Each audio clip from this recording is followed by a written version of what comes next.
आपके संज्ञान में है कि जिस प्रकार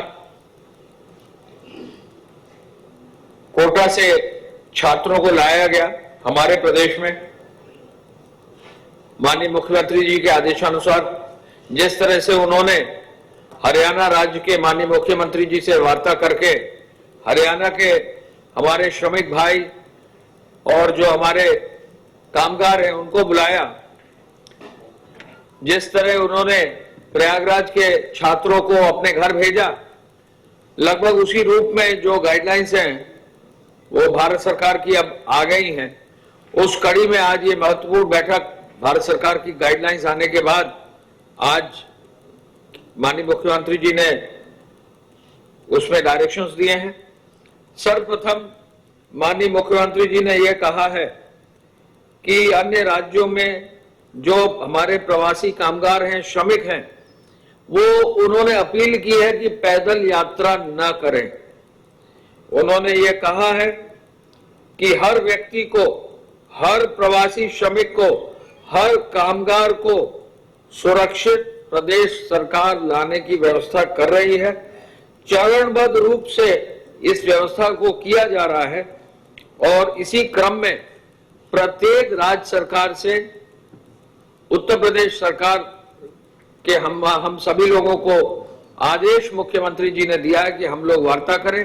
मुख्य सचिव और गृह विभाग सभी प्रदेश सरकारों से वार्ता करके एक एक प्रदेश के लोगों को लाने की चरणबद्ध योजना आयोजित कर रहा है। माननीय मुख्यमंत्री जी ने अपील की है कि लोग पैदल यात्रा न करें। उन्होंने यह भी कहा है कि प्रदेश सरकार यदि संबंधित राज्यों से सूची प्राप्त कर लेगी अपने प्रवासी श्रमिकों की, जिसमें नाम, पता, टेलीफोन नंबर और उनके स्वास्थ्य परीक्षण की स्थिति अगर उपलब्ध हो जाएगी तो उनको सुरक्षित वापस लाने की कार्य योजना को आगे बढ़ा दिया जाएगा। जिस प्रकार हरियाणा राज्य से हमारे प्रदेश में लगभग 12,000 से अधिक श्रमिक आए, एक एक श्रमिक का डेटाबेस तैयार हुआ, उसका नाम, पता, उसका मोबाइल नंबर, उसका गृह जनपद, किस क्वारंटाइन कैंप से वो चला है हरियाणा से, और हरियाणा ने एक अच्छी चीज की, उन्होंने उनका आधार नंबर भी डाल दिया था। तो बहुत ही अच्छा डेटाबेस, परमानेंट डेटाबेस हमारे कामगार भाइयों का, हमारे श्रमिकों का बन गया और अब उनसे जो है निरंतर आगे प्रदेश सरकार में और सीएम हेल्पलाइन के माध्यम से हम निरंतर संपर्क में रहेंगे। एक अच्छी व्यवस्था लागू की गई। तो कई प्रदेशों से फोन कॉल आ रहे हैं, तो वो अपने प्रदेश के जो भी जिला क्वारंटाइन सेंटर वहां रिपोर्ट कर दें, अन्यथा उनको आने में कठिनाई होगी। मुख्यमंत्री जी ने प्रदेश के बॉर्डर को सील करने का बहुत ही स्पष्ट निर्देश दिया है। सीमावर्ती क्षेत्रों में सतर्कता बरती जाए, हमारा जो इंटरनेशनल बॉर्डर है उस पर सतर्कता बरती जाए और नेपाल राष्ट्र से या अन्य राज्यों से बगैर अनुमति के कोई प्रदेश में ना आए, ये इंश्योर करने के लिए उन्होंने कहा है। आपको मालूम है कि प्रदेश में, हमारे प्रदेश में, उत्तर प्रदेश में सबसे ज्यादा संख्या क्वारंटाइन सेंटर्स की और पूरे देश में सबसे ज्यादा क्षमता क्वारंटाइन सेंटर्स की हो गई। 7 लाख क्वारंटाइन सेंटर्स में लोगों को रखने की क्षमता हो गई थी। आज मुख्यमंत्री जी ने तुरंत इस क्षमता को 10 लाख क्वारंटाइन सेंटर तक में लोगों के रहने की व्यवस्था, अच्छी व्यवस्था करने का निर्देश दिया है।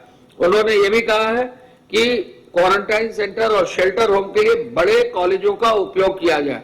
बड़े इंस्टीट्यूशंस आजकल खाली हैं, उनका इंस्टीट्यूशंस का जो है उनका इस्तेमाल हो।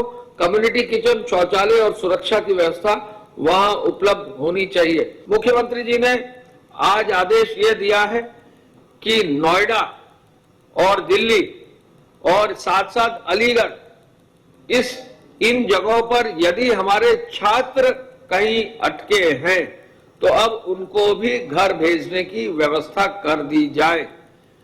नोएडा, दिल्ली और अलीगढ़, उनको जो है नोएडा के जिलाधिकारी को, नोएडा के पुलिस कमिश्नर को, अलीगढ़ के जिलाधिकारी को, अलीगढ़ के एसएसपी को उनको सबको आदेशित किया जा रहा है कि वो अब उनको बच्चों को भेजने की व्यवस्था करे।